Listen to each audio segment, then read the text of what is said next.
5 Iblis dari Nanking. Bagian 2. Apa yang aku katakan semuanya benar, Towako, terdengar suara Buceng. Dan justru karena keadaan yang demikianlah membuat kami datang kemari. Orang-orang terlalu sedikit dan terpencar. Senjata kurang pula. Di samping itu, rakyat kurang membantu karena takut terhadap pemerintah. Namun, walau bagaimanapun perjuangan ini harus dilanjutkan.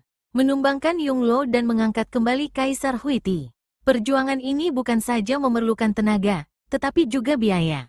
Dan biaya itu rasanya sudah mulai kita dapatkan, yakni dengan adanya 3 peti besar berisi emas yang tak ternilai harganya itu. Ini baru sebagian kecil saja dari modal kita untuk menghimpun orang-orang yang masih setia terhadap Kaisar Huiti. Kita akan mempersenjatai mereka, melatih mereka untuk perang. Dengan kekayaan yang kita miliki, bahkan kita dapat membeli orang-orang berkepandaian tinggi untuk menyingkirkan Yunglo, kaki-kaki tangannya, serta cecunguk-cecungguknya. Semua rencanamu itu sama saja dengan mimpi siang bolong, Buceng Enghyong. Jika kau terbangun, musnahlah mimpi itu. Jika kau nekat untuk meneruskannya, maka celaka akan menghadang. Setiap perjuangan harus dengan pengorbanan. Kami berlima tidak takut mati, entah Towako, tukas Ang Moit Kui dengan nada pedas. Kau betul sekali, menyahuti Hokbun. Perjuangan harus dengan pengorbanan. Tapi pengorbanan yang sia-sia apa gunanya? Harap kalian merenungkan hal itu baik-baik. Nanking Kuiong menghentikan langkah mondar-mandir. Nadanya agak geram ketika berkata, aku dan kawan-kawan datang kemari bukan membawa persoalan untuk direnungkan. Kami datang membawa rencana guna dilaksanakan. Dan kau harus ikut bersama kami, Towako. Hokbun usap-usap dagunya. Maafkan aku, itu tidak mungkin kulakukan. Aku tidak mau melibatkan diri dengan kalian. Aku sudah muak dengan peperangan. Nanking Kuiong dan 4 kawannya terkejut mendengar ucapan Hokbun itu dan saling pandang. Mereka tidak menyangka kalau kata-kata seperti itu bakal keluar dari mulut Ki Hokbun. Seorang bekas perwira tinggi yang semasa perang dulu menjadi atasan dan pimpinan mereka. Ki Hokbun Towako, kata Nanking Kuiong dengan suara bergetar. Kau yang dulu dijuluki Kim Hong Kiam Hek atau pendekar pedang pelangi, terkenal di mana-mana, ditakuti lawan di segala penjuru, dan disegani serta dihormati teman seperjuangan, apakah kini telah berubah menjadi macan kertas yang paling pengecut di muka bumi ini? Tinggal nama belaka, wajah Hokbun tampak menjadi merah kelam mendengar kata-kata bekas anak buahnya itu. Lalu dengan menahan emosi dia berkata, aku tak akan bicara panjang lebar mengenai rencana ataupun perjuangan kalian. Jika kalian berlima masih menghormatiku sebagai bekas pimpinan, maka dengarlah nasihatku. Untuk sementara lupakan segala sesuatu yang berbau perjuangan. Jauhkan keterlibatan dengan perang. Cobalah menempuh hidup yang damai tenteram. Dengan bermodalkan 3 peti emas itu, kalian bisa memulai hidup baru yang bahagia bahkan mewah.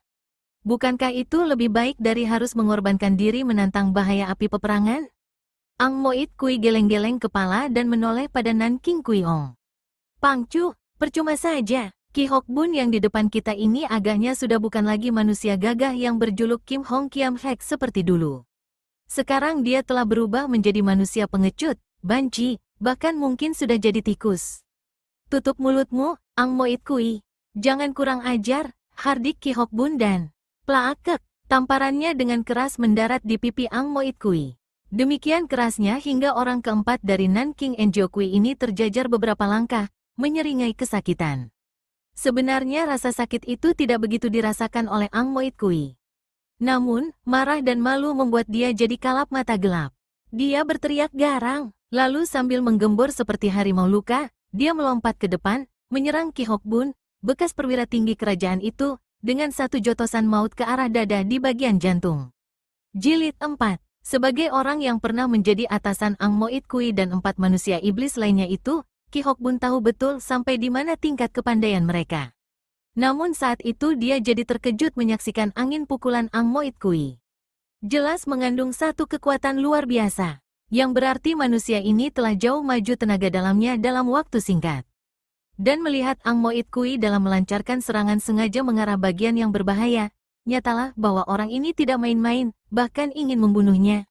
Tanpa berlaku ayal, Ki Hokbun cepat berkelit ke samping. Namun, sekonyong-konyong Ang Moit Kui susul serangannya yang gagal itu dengan serangan baru berupa tendangan dan hantaman tangan kiri. Ki Hokbun berseru keras, melompat ke udara. Pukulan tangan kiri lawan lewat di sampingnya, sedangkan tendangannya yang juga berhasil dielakkannya menghantam meja kayu hingga berantakan. Kendi anggur serta gelas yang ada di atasnya berhamburan dan pecah berantakan. Ang Moit Kui, hardik Ki Hok Bun. Jangan kau berani kurang ajar di rumahku. Tinggalkan tempat ini atau kau akan menyesal. Abis berkata begitu, Ki Hok Bun dorongkan tangan kanannya ke arah dada lawan.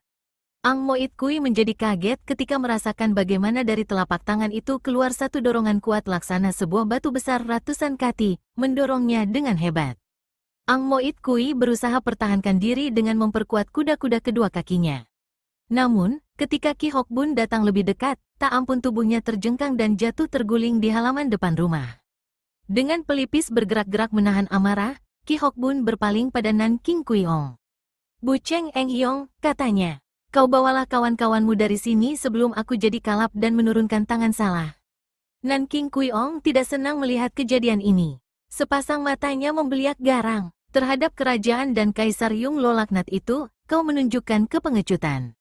Tetapi terhadap kawan sendiri, bekas anak buahmu, kau memiliki nyali luar biasa besar, bahkan tega memukulnya.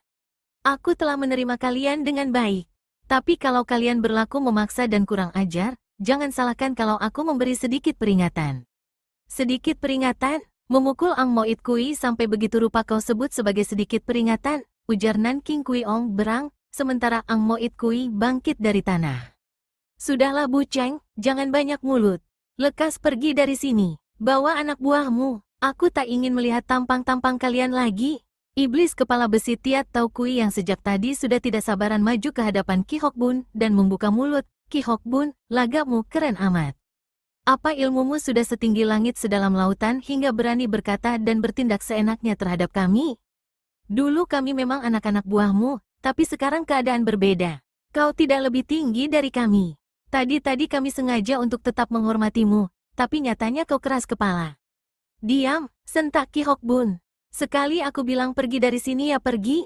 Jangan banyak cincong." "Oho, hebatnya. Sombong, keras kepala tapi pengecut," ejek Gui Kun si golok iblis sambil menggerakkan tangan seperti orang hendak bertolak pinggang. Tapi tiba-tiba tangan kanan itu mencabut golok besar yang ada di sisi kirinya. Begitu golok keluar dari sarung, Gui Kun lantas kirimkan satu serangan ganas. "Bagus Gui Kun, kau pun minta digebuk," teriak Ki Hok Bun marah. Cepat dia membebaskan diri dari serangan golok. Marah karena serangannya dapat dielak begitu mudah, Gui Kun putar senjatanya dan membabat membalik untuk membacok putus tangan Hok Bun. Tapi bekas perwira yang berpengalaman ini sudah dapat membaca maksud lawan. Sambil merunduk, Hok Bun menghantamkan tangan kanannya ke atas. Kraakek, bersamaan dengan terdengarnya suara patahan lengan, terdengar pekik kesakitan si golok iblis Gui Kun.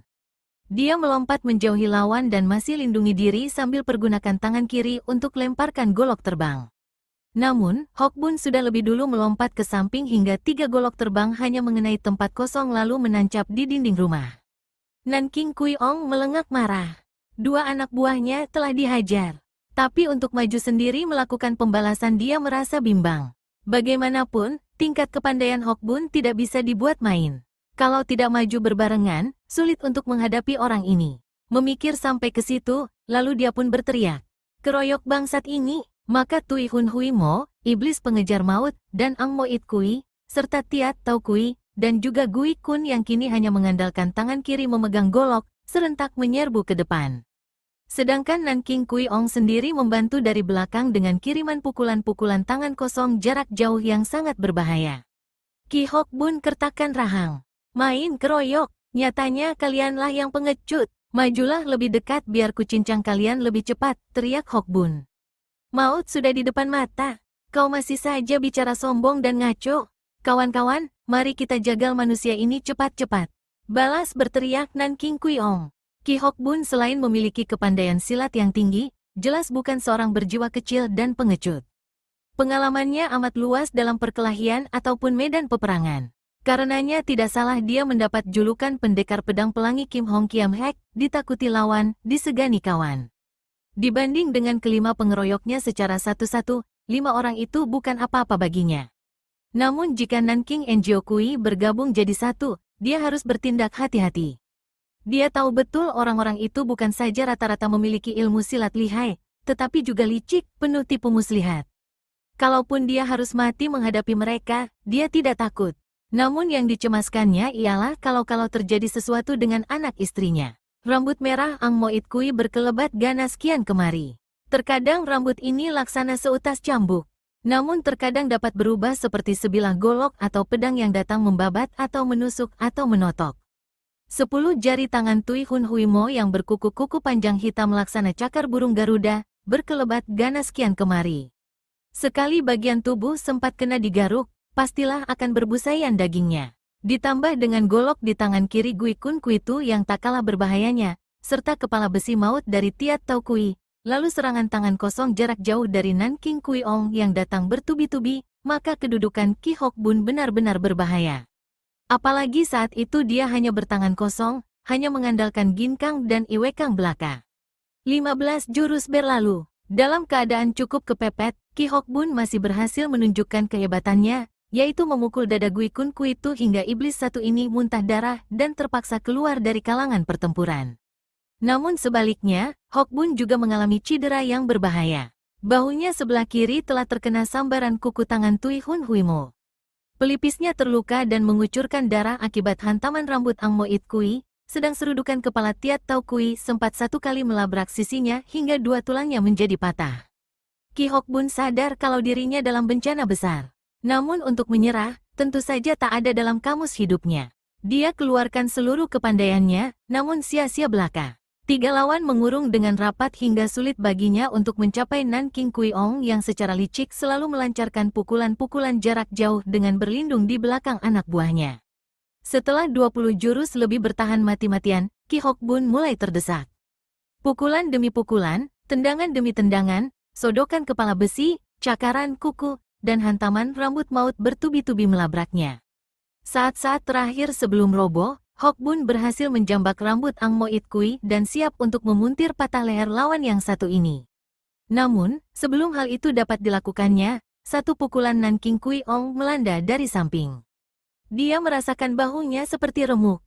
Didahului satu jeritan keras, Ki Hok Bun terlempar dan roboh. Tubuhnya penuh darah yang keluar dari bekas luka yang menguak di mana-mana. Dia sudah pasrah untuk mati. Karenanya dia berteriak, "Manusia-manusia iblis keparat.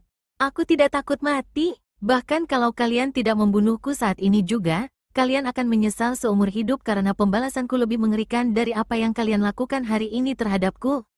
Nanking Kui Ong menyeringai. Dia melangkah mendekati Hok Bun yang tidak berdaya. Sambil menginjak kepala orang ini, dia berkata, "Mula-mula kami memang berpikiran bahwa manusia pengecut dan keras kepala sepertimu ini perlu disingkirkan dari muka bumi. Tapi mana kami puas kalau belum menyiksamu lebih dulu. Kau akan segera merasakannya dan..." Belum habis kata-kata itu, tiba-tiba terdengar suara berteriak, "Ayah! Ayah! Apa yang terjadi? Manusia-manusia jahat itu, oh!" Yang berteriak adalah Sun Bi, putra Hok Bun yang berusia 8 tahun. Anak ini datang berlari-lari dan menjatuhkan diri di tanah memeluk tubuh ayahnya. Tiba-tiba, satu tangan besar kasar dan keras menjambak rambutnya dan menyentakkannya hingga Sun Bi terpekik kesakitan dan tubuhnya terangkat ke atas. Dia coba meronta melepaskan diri, bahkan menendang Nanking Kui Ong yang menjambaknya, namun mana anak kecil ini sanggup melawan kekuatan manusia iblis seperti Bu Cheng. "Ki Hok Bun," seru Bu Cheng. "Manusia pengecut dan pengkhianat teman sepertimu tak layak punya turunan. Karena pasti turunan itu akan menjadi manusia sepertimu pula." "Keparat Bu Cheng." Hok Bun coba bangun tapi rebah kembali ke tanah. "Kau hendak apakan anakku? Lepaskan dia." Nafas Hok Bun menyengal dan dari mulutnya keluar darah. "Kau lihat sendiri apa yang bakal terjadi dengan anakmu. Ini pelajaran bagus untukmu yang telah berani melawan Nanking Enjiokui." Lalu Bu Cheng angkat tinggi-tinggi tubuh Sun Bie. "Jangan ganggu anakku," satu jeritan perempuan terdengar. Yang berteriak adalah De Chun Giok, istri Hok Bun, ibu tiri Sun Bi. Bagi Chun Giok, meski Sun Bi hanya seorang anak tiri, namun dia sangat mengasihi anak ini seperti putra kandung sendiri. Chun Giok coba menarik dan merampas Sun Bi dari tangan kepala gerombolan manusia iblis itu. Namun, Ang Moit Kui memegang bahunya dan merangkulnya dari belakang. Nanking Kui Ong sendiri kembali mengangkat tubuh Sun Bi tinggi-tinggi, lalu dengan kekejaman luar biasa anak itu dibantingkannya keras-keras ke tanah. Terdengar suara mengerikan ketika kepala Sun Bi membentur tanah.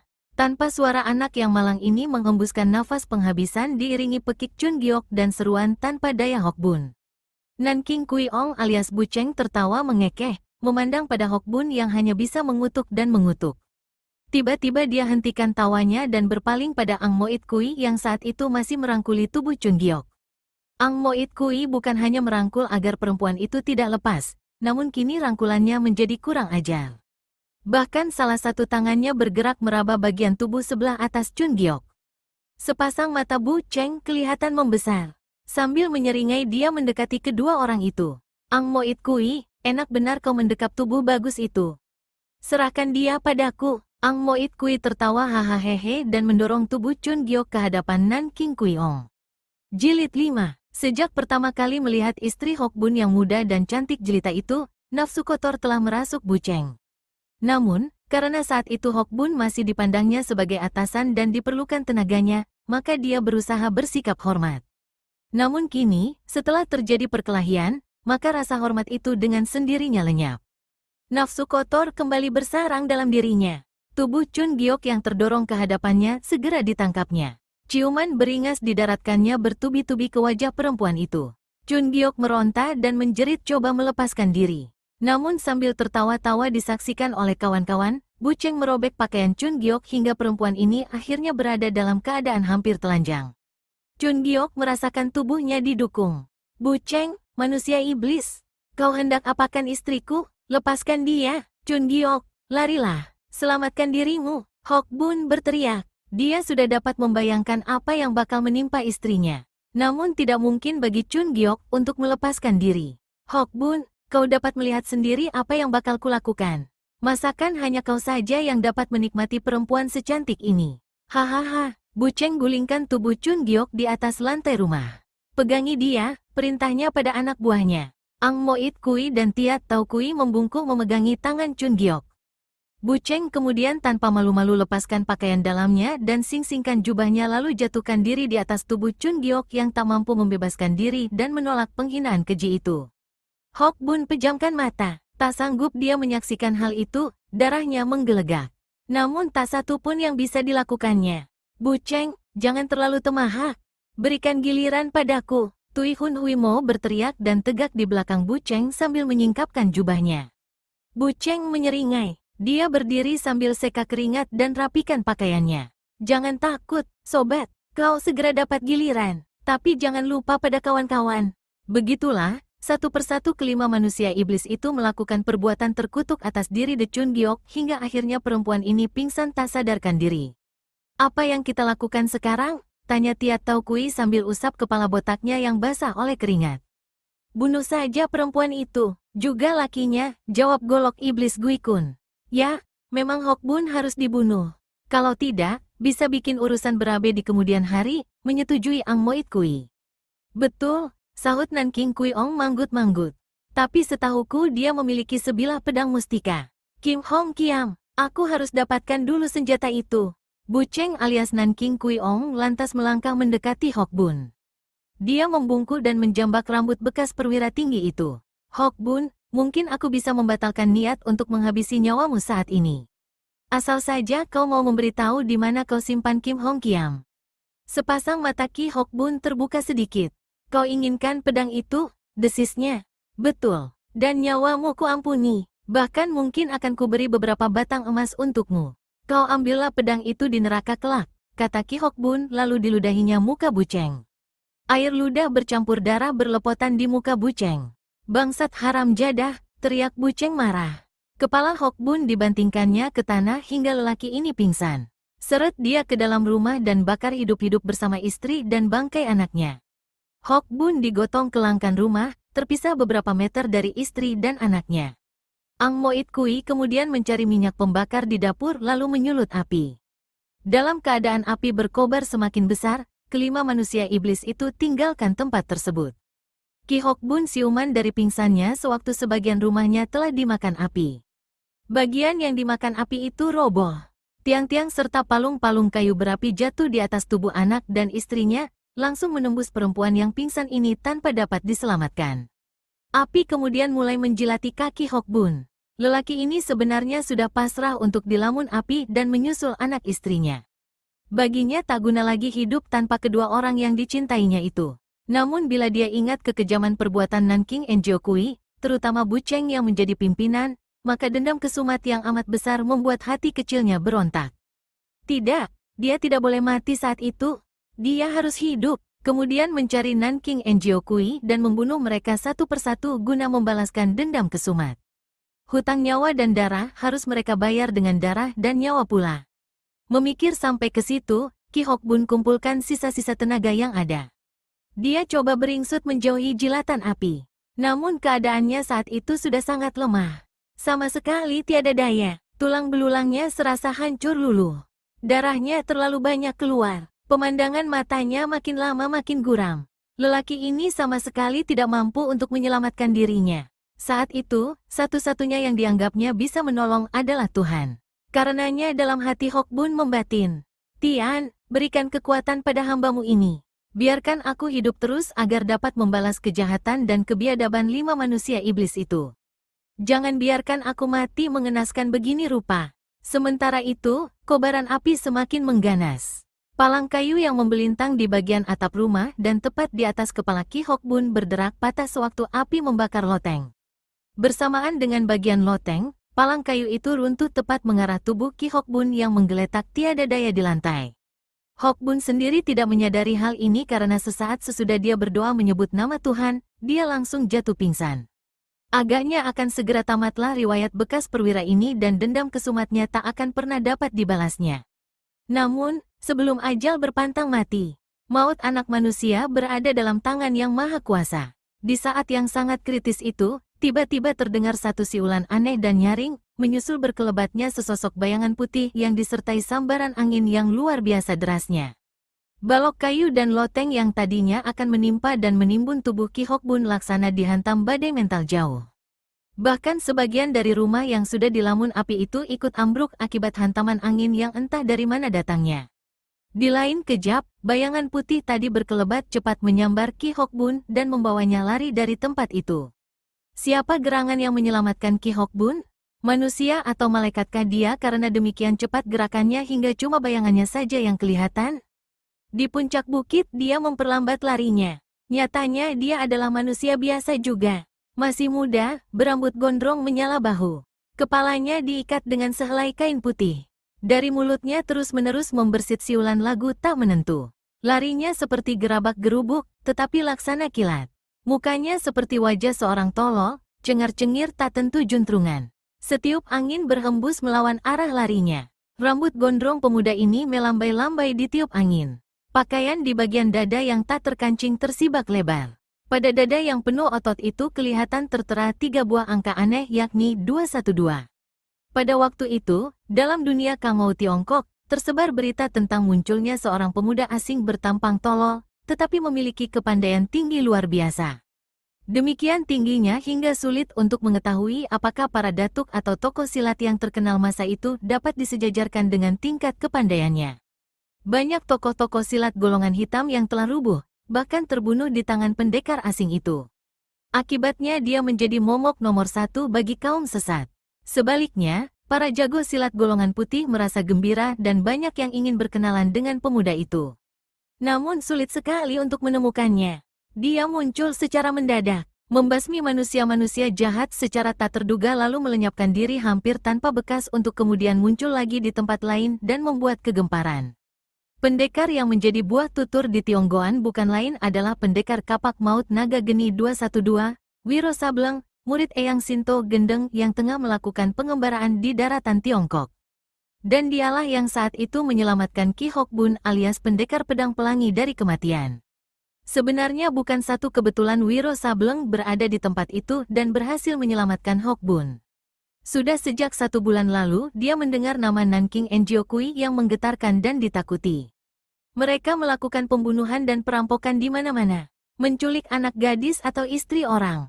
Sekalipun dulu mereka dikenal sebagai pembantu-pembantu Kaisar Huiti dan berjuang menghadapi bala tentara Yunglo, namun kejahatan dan kebiadaban yang kini mereka lakukan benar-benar sudah melewati batas.